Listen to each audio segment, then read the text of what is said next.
Campbell, the top 5 pick, is carted to the locker room with what looked like an apparent lower leg injury, whether that be knee or ankle. It looked serious for Campbell. New England, 10-2 after this 26-20 victory. All right, back with the MAC. 9 in a row. Now a 10-win team in the New England Patriots. It's impressive stuff right now. We do have some good to focus on, but I do want your point of view on what the loss of that left tackle means moving forward, because you pair your quarterback from a year ago with a rookie tackle, and it's all going according to plan. We're not going to speculate here, but looks like an extended amount of time for Will Campbell. Yeah, I mean, and Will just started to really play some really, really good football. We know the potential there. They utilized a high first-round draft pick on him because of his skill set, and that was a dire need for the New England Patriots based on what we saw occur in 2024. So we're not going to speculate, but it didn't look good. He needed help to walk off the football field. They carted him back into the locker room. He had a towel over his head. So you just never know. But this is the life in the National Football League, right? It's a next man up mentality. Unfortunately, things happen to key players, but you have to make sure you have the depth that is needed for you to be able to sustain a high level of play. In this matchup, it's a very, very scary situation for a little bit in the fourth quarter, but they found a way to win, and that's the most important thing. You know, you lost Will Campbell for the game. Hopefully it's nothing super severe, but you won this ball game, because if they would have lost this ball game, this would have been an ugly loss. It's an offense for the Patriots that continues to churn even after Campbell leaves the game. We're looking at 392 total yards, about 6 yards per play. Drake Maye continues to play really solid football, maybe not as sharp as the standard he set in games prior, but still gets the job done and plenty with his 294 through the air, a touchdown and an interception. When you look at this offense, it feels like they have a couple different levers to pull. They run the ball effectively. Drake Maye's throwing the ball with great anticipation. How difficult does it make them to defend, even when the personnel packages maybe aren't top 5 group in the NFL? And that tells you how good Drake Maye has been, because I agree with you. Their personnel, in terms of the skill position on the offensive side, we would never say they're one of the best or in that best conversation, but because of the quarterback and how well he's been performing, we're seeing Keyshawn Butte play lights out. Of course, we know who Stephon Diggs. You look at Hunter Henry. I mean, they got Douglas. They got a lot of guys that have really exceeded the expectations. I would love to see them become better in the red zone, though, Joe. You talk about what they did in totality in the stat book.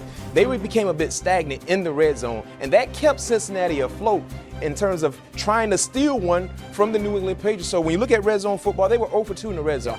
Either it was a turnover on downs, or they were settling for field goals. Against Cincinnati's defense, you would think you score points. Other offenses have scored points gift wrap against Cincinnati's defense in weeks past. Heck, years past also, I'm sorry. But for today, it felt like the red zone efficiency and chemistry wasn't there for New England, and hats off to their defense, because their defense puts points on the scoreboard. Drake Maye and his offense only scored 19 points. 19 points against Cincinnati? No one is thinking that could be a reality. But today it was a reality for the Patriots, but the Patriots did what good teams do. They found a way to win, and they won. They don't ask how, just how many, and it's now 10 for the New England Patriots, who sit there at the top of the division with greater designs here in year 2 of their young quarterback.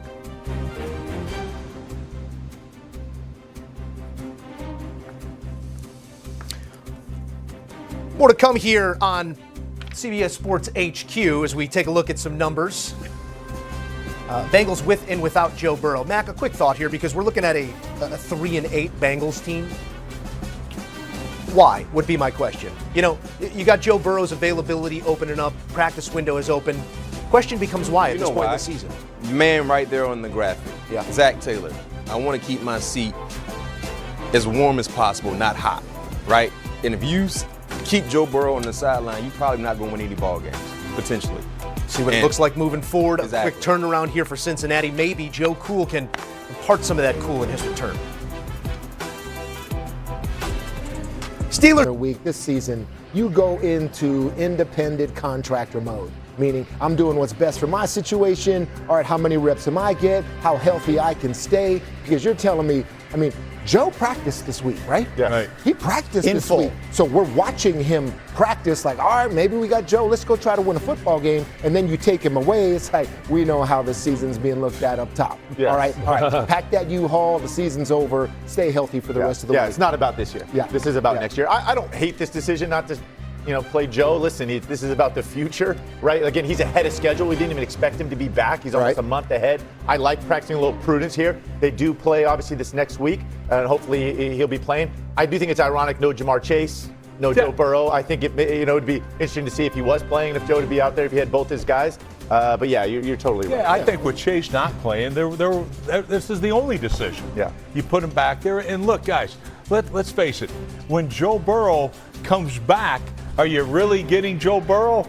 I think Joe Flacco might be a better chance to win right now because Burrow's been so rusty. I'm saying because Burrow's been so rusty. He's a month ahead of schedule. You said it yourself. Does that mean he's all the way back? No chance. No chance. Practice in full, I get it. There's no way you're a month ahead of schedule and you're going to risk putting him out there when you don't have your best receiver on a 3-win season. Hell with that, man. This is a franchise quarterback. I mean, I want to go to the New England. I want to go to the New England Patriots. I'm glad you said that. Forget the Bengals. Yeah. Forget They're the going to light him up. They're done. Okay. Well, They're done. All right. This is a new role reversal for the Patriots. Now you're finally. Now people see you. You're the 9-2 team, right, Moss? Yeah. You're now the favorite. What are you going to do going into this game? When I heard Kimberly Martin talking to Yoshivas, the wide receiver that's going to have to step up today, I seen the New England Patriots team a couple weeks ago. Being able to look at Trayvon Henderson, the young running back, very impressed. Getting Ramondre Stevenson back from an injury. But here we are, Trayvon Henderson. Go.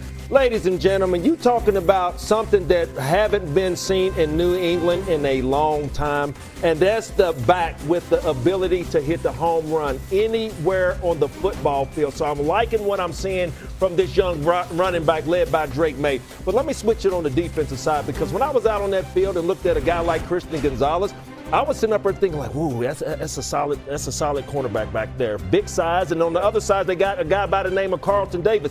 So big, stout cornerbacks on the outside. So Yoshivas of what he was talking about, Kimberly Martin, they're talking about the next man up. All eyes is on the second wide receiver for the Cincinnati Bengals. And the reason why, we know what Mike Vrabel and these cornerbacks are going to do. They're going to make it very hard for T. Higgins. Exactly. He's going to get doubled up. How many times do we see these teams throughout the course of the year? They play up or down to their competition. Yeah. Right. And that's it. This is what Vrabel is preaching this week, to play one way. Every single week, the same way. If you're playing the Bills, if you're playing the Bengals, it's the same product on the field. It's what a new head coach tries to establish with his team. I'm excited to see this one, because do they come out ready to go, or it's do like, what they supposed to do. Yeah, do exactly. what they supposed to do. Exactly. Randy, two things that stand out to me in this game. You said it. I think T. Higgins is going to get doubled all day, right? Yes. Like if you're Mike Vrabel, it's anybody but T. Higgins. And then on the other side of the ball, I mean, are the Patriots going to run for 200 or 250 yards on the ground That's today, right? Like this porous Cincinnati defense, you're going to see a heavy dose of the ground and pound. Yep, they're getting Ramondre Stevenson back as well. So they have Henderson, they have Stevenson. They should be able to run the ball. And there's Drake Maye right there. We're seeing this kid on the screen, Drake Maye.